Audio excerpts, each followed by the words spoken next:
Hello guys, welcome back. When we talk about the best algorithms, best practice or performance of the program is everything based on the execution time of the program. An ultimate aim for every programmer is reduce the execution time of the program. Am I right? So when we will say that this is the best algorithm for this process, it's simple.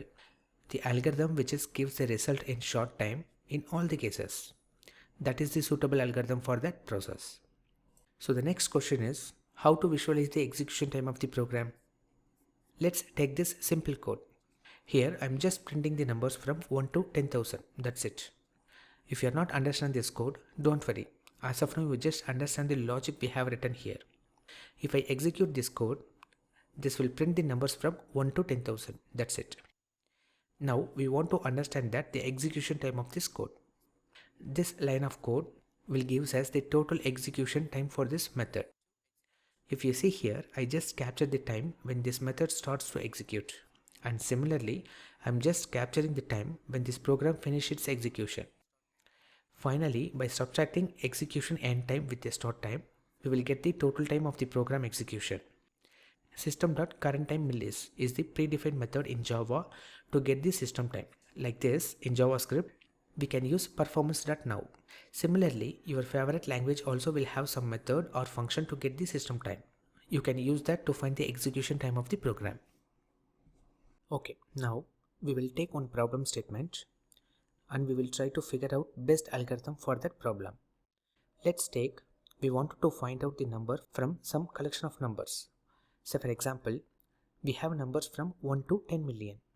From this number collection, we have to find out 9,999,996. We knew that surely this number will be present between 1 to 10 million, but we just wanted to check by using our program. Here my idea is I'm going to check the numbers one by one from this collection. If I found this value, I'm just printing the message saying that we found it on after this many tries. I'm just using one int variable to keep track on number of tries we made to find this number. This idea is nothing but it's my algorithm to do this process. Again, I'm telling that don't worry about the code. Just take an idea to implement the logic. Okay, now let's run this program and see how many tries we are taking to find this number. And also we will see how long we are taking to execute this program. Let's run this. See here, this algorithm finds the value after this many tries. Means 9,999,997th try. And the total time taken for this process is 10 milliseconds.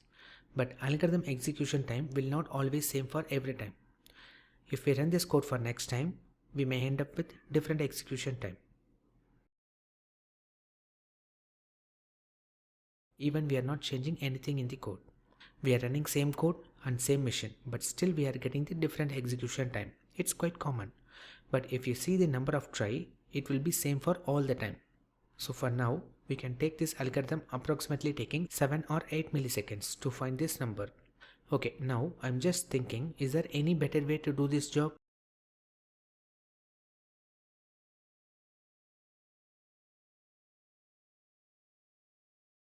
There are two kinds of numbers. One is odd number, another one is even number. So for example, if it's even number, why should I check odd numbers? If I skip checking odd numbers, I can save half of the tries, right? Let's change my algorithm. Now this iteration starts from 0. I'm just increasing I value by 2. So I will check the number which is we are looking for is 0 or not. If no, I will move to 2 instead of 1. After 2, I will move to 4 without checking 3. Like this, I will skip all the odd numbers. And if the number we are looking for is odd number, then I will start the iteration from 1. So for the next iteration, it will be 3 and then 5 and then 7 like that. Okay, let's run this code. See here, this algorithm finds the value after this many tries. Means 4,999,999th try. Seems like the number of tries reduced by half of the time. And the total time execution for this process is 4 milliseconds. Now I'm pretty much happy with this, but still I can think, is there any better way to do this?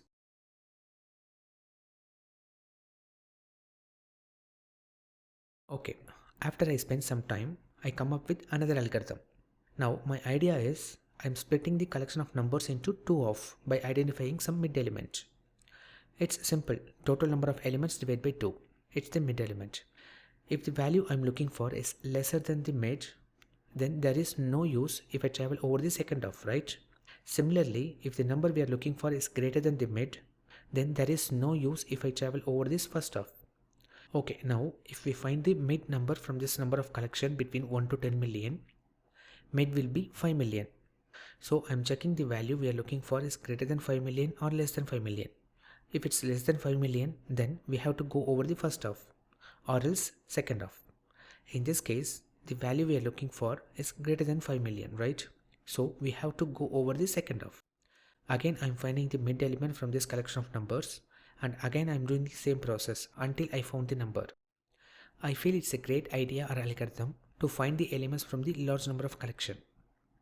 This is the implementation for this algorithm. See here, first I find the mid element. Then based on the mid element, I am deciding whether I am going to travel for first off or second off to find the element. In this case, the number we are looking for is greater than the mid element. So obviously we have to go for the second off. So to travel the second off, again I am calling this same method recursively by changing the starting number. So now the new collection is the complete second off of the original collection. Again I am dividing this collection into two off and doing the same process. At some point I will get the number. Let's run this program and see the result.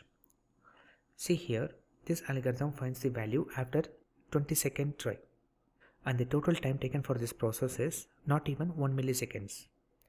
Now I am pretty much happy with this performance. Still, we may get a better algorithm than this. When we talk about the algorithm for some process, we can't say that this is the best algorithm for this process.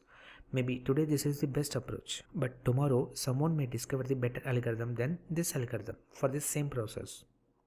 It's like an endless process. So put your effort to find the best algorithm for the process. See you guys on the next video.